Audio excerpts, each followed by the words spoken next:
प्रमुखांनी देखील सांगितलं हे अप्रेंटिसशिप करता आम्ही 11 महिने खरं घेतले होते 6 महिने करता, परंतु नंतर सगळ्यांचं एक मागणी आली म्हणून 11 महिने केले। अध्यक्ष महोदय, हे अशा पद्धतीने ह्यांना जर घेतलं तर ती बॅक एंट्री होईल।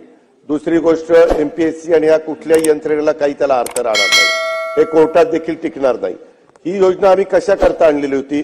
मी अर्थसंकल्पात ज्यावेळेस सादर केला त्याही वेळेस सांगितलं होतं, राज्याला सांगितलं होतं, सभागृहाला सांगितलेलं होतं, सर्वांना सांगितलेलं होतं की ह्यामध्ये काही मुलं ते काही 12वी होतात, काही ITI करतात, काही ग्रॅज्युएट होतात आणि त्यांना कसल्याही प्रकारचा अनुभव नसतो आणि म्हणून त्यांना काही ना काही अनुभव त्या ठिकाणी यावा म्हणून आपण त्यांना ती सवलत दिलेली होती आणि त्यांना घेण्यात आलेलं होतं। त्याच्यामुळे 11 महिन्यांनी त्यांना अप्रेंटिसशिप संचित संपणार आहे। ते आजच राज्यातल्या सगळ्यांनी लक्षामध्ये घ्यावं, दोन्ही बाजूच्या आमदारांनी लक्षात घ्यावं आणि सन्माननीय त्या सदस्यांनी म्हणजे त्या विद्यार्थिनींनी किंवा जे नोकरीला लागले ते अनुभवाकरता घेतलेलं होतं की त्यांना उद्या सांगता यावं आम्हाला हा अनुभव आहे आणि म्हणून आम्हाला तिथं कुठं नोकरी मिळावी, हा एक त्याच्या पाठीमागचा हेतू होता।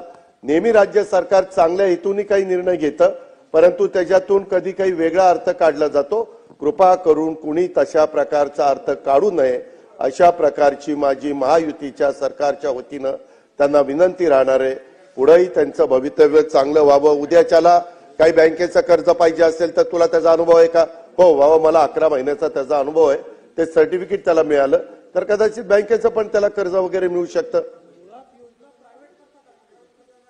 मुळात प्रायव्हेट करता काढलेली होती, जे वेगवेगळे इंडस्ट्री आहे, जे छोटे मोठे लघु उद्योजक आहेत त्यांच्या करता, परंतु नंतर ती सरकारमध्ये पण घेतली गेली, पण ह्याची नोंद त्या ठिकाणी घ्यावी